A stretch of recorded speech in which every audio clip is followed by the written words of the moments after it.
Bonjour à tous, direction l'hippodrome de Chantilly ce mardi pour une nouvelle émission Quintet Flash. C'est une épreuve qui a réuni 16 partants âgés de 4 ans et plus. Ils vont évoluer sur la distance de 1600 mètres et c'est la PSF. Donc dans ce prix des grandes écuries, on peut noter des spécialistes évidemment de la surface. Il va falloir se méfier d'eux et les retenir principalement pour des bases. Je vais également surveiller tous les autres concurrents, des sujets qu'on a bien déjà vu à l'œuvre dans cette catégorie des gros handicaps. Voilà, il va falloir faire un savant mélange de tous ces éléments-là. Mais on va voir tout ça avec mon analyse.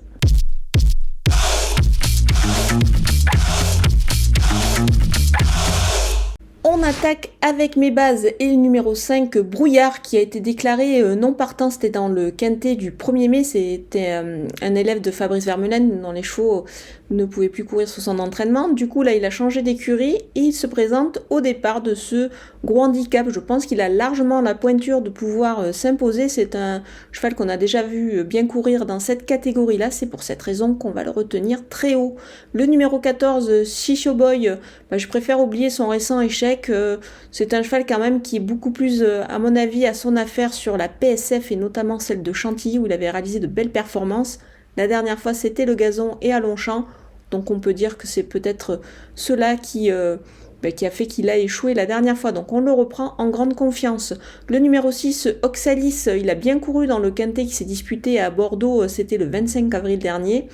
C'est un cheval qui a démontré qu'il pouvait se montrer à la hauteur dans cette catégorie-là. S'il avait été un petit peu plus près dans la phase finale, peut-être qu'il aurait conclu peut-être un petit peu plus près justement à l'arrivée. Donc on va surveiller son parcours. Du côté des opposants, avec le numéro 11, Marrakech Moon, il a pris 3 kilos sur sa récente victoire, mais je pense que c'est un cheval qui a pas mal de marge au niveau du poids, donc je pense qu'il devrait pouvoir répéter ici, j'y crois beaucoup. Le numéro 13, Cartilla, elle court bien dans le quintet du 31 mars, donc c'est pour cette raison que je pense qu'elle devrait pouvoir répéter dans ce lot. Le numéro 1, Billabong 4, je le reprends sur son dernier échec, avec un bon parcours cette fois, je pense qu'il devrait reprendre le cours de ses bonnes performances. Le numéro 8, Bassiver, c'était vraiment extra dans le quintet du 31 mars, sur ce parcours précis justement. Il a prouvé qu'il était compétitif dans cette catégorie, c'est pour cette raison qu'on va le retenir. Peut-être plus pour une place, pour la victoire ça s'annonce un petit peu plus compliqué à mon avis. Mon coup de poker, c'est le numéro 16, tant pis pour eux. Alors c'est un coup de poker, certes il n'y aura pas une cote énorme, Christophe Soumillon étincelle, mais c'est un cheval qui reste sur un relatif échec. La dernière fois la course s'est jouée plutôt devant, donc c'est pour cette raison qu'il n'a pas pu s'intégrer à la bonne combinaison. Je pense qu'il faut le reprendre en confiance. Christophe Soumillon saura lui donner cette fois le parcours qu'il faut pour se retrouver dans la bataille au moment de l'effort final. La distance plus courte n'est pas un souci pour lui, donc je vous conseille de le racheter en grande confiance. On poursuit avec les outsiders et le numéro 15, Super Sonic. C'est un cheval qui me plaît bien, il a un profil plutôt intéressant. Il a bien couru pour sa rentrée, là il va profiter d'un petit peu de fraîcheur. Donc pourquoi pas, attention, ça peut pourquoi pas créer une petite surprise.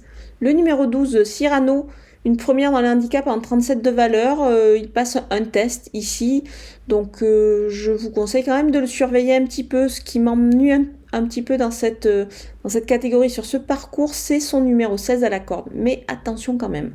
Le numéro 7, Lepti Prensadi, il effectue une petite rentrée, mais ce n'est pas un problème je pense pour lui. Il se plaît sur le sable, donc attention à ce poids-là. Le numéro 9, Mandarin, il avait surpris dans un quintet canois, mais n'a pas répété par la suite. Là, c'est une petite rentrée, donc on va plutôt le voir en fin de combinaison.